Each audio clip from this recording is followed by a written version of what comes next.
Malaika, and I'm here to share with you 5 moves that you can do to baby-proof your back from infant care and breastfeeding. So when our babies are young, and particularly if we're breastfeeding, there's a lot of forward motion, cradling, and that can be very stressful for our neck and upper back as well as arms. So the first exercise on the menu is hanging. Find any structure that's sturdy, make sure it's sturdy, and hang from it. Ideally it's a chin-up bar, something at the park, but maybe you have a strong ledge in your house that you can hang from. So I'm going to use this, but test the one that you are working with before you hang from it. But you don't actually need to put your full body weight. I'm just going to open my hands to the back for now, grip it, and just hang. Breathing into my arms. I can, if I want to, just go with one arm at a time, rotate around that, go from side to side, take the other arm,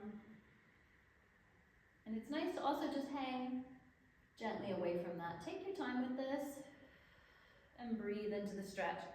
You can play with variations of the hands forward, the hands different directions, whatever you can find. So just hanging, give various amounts of weight here and just enjoy it. That's number 1, hanging.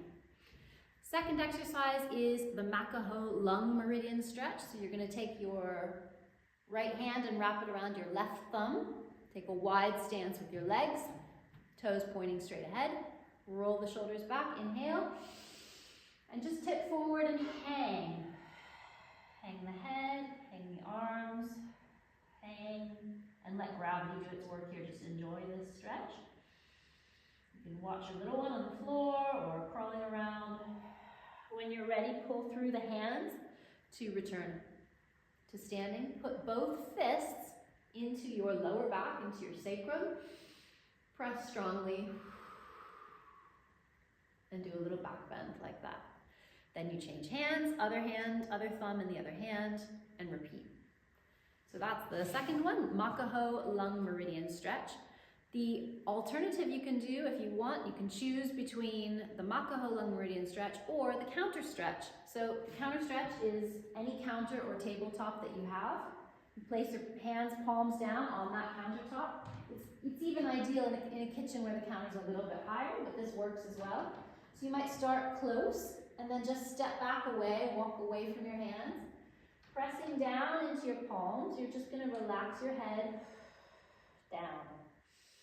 Pressing down into your palms, just hang here. What you want is to really allow your chest to hang away from your shoulders, away from your arms, and just breathe here. If you want to, you can take a step back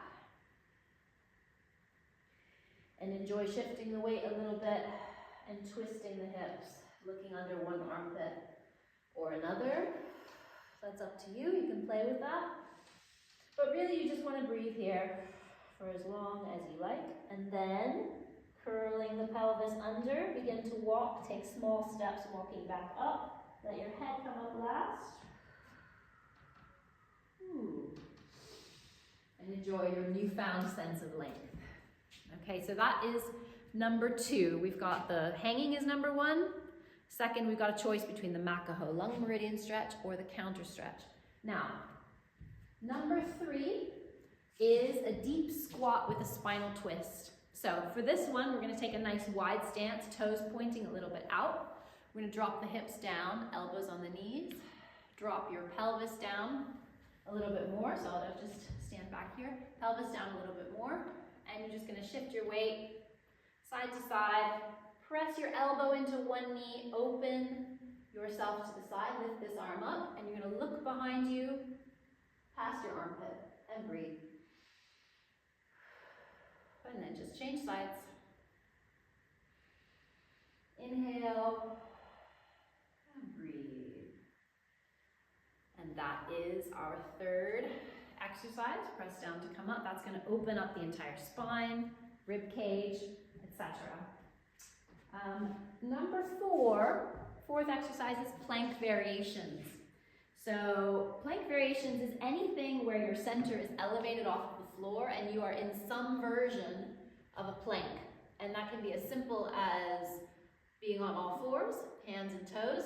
It can be lifting, floating the knees off of the floor. It can be extending your feet behind you in high plank, or it could be in low plank here. It could even be a wall plank. So if you're working with healing from a C-section or suffering from diastasis recti, then you want to be working in wall plank first. You can even do side versions of wall plank, going out to the side and just integrating the muscles of your core and wrapping everything around your waist together as you breathe and lengthen. So whatever plank variations you're working with, find the right amount of challenge for you and work with that. I also like to play with lifting different limbs off the ground, arms, legs, and seeing how long you might be able to hold that, right? So play with your own plank variations every day. Okay, number 5 is a choice between 2 exercises. Either something called air bench, which I'll show you, or glute bridges. So I'm going to show you air bench. Air bench, you want a smooth wall. You stand against the wall with your head back, and you step out of the wall, step away from the wall and slide down. I'm going to step onto this bit so I can really slide down the smooth part of the wall here. And you're aiming to eventually get a 90-degree angle here and a 90-degree angle here. It's hard, right? So if it's easier for you to stay up a little bit, start there. From here, you want to press your lower back into the wall. So you're squishing out that lumbar curve that's normally there. You're going to press this into the wall and then press your head back and just stay. You can time yourself. You want to go from 30 seconds up to 2 minutes in this position. It can get quite hard. The lower down you are, the bigger the challenge. And then to pass the time and to add extra challenge for my hands, I like to do open, close, open, close, open, close, open, close with my hands. So I'm pumping my fingertips, reaching away, and then into fists in every direction. Again, keep remembering to press your lower back into the wall and keep breathing. If you start to feel the burn, that's a good thing.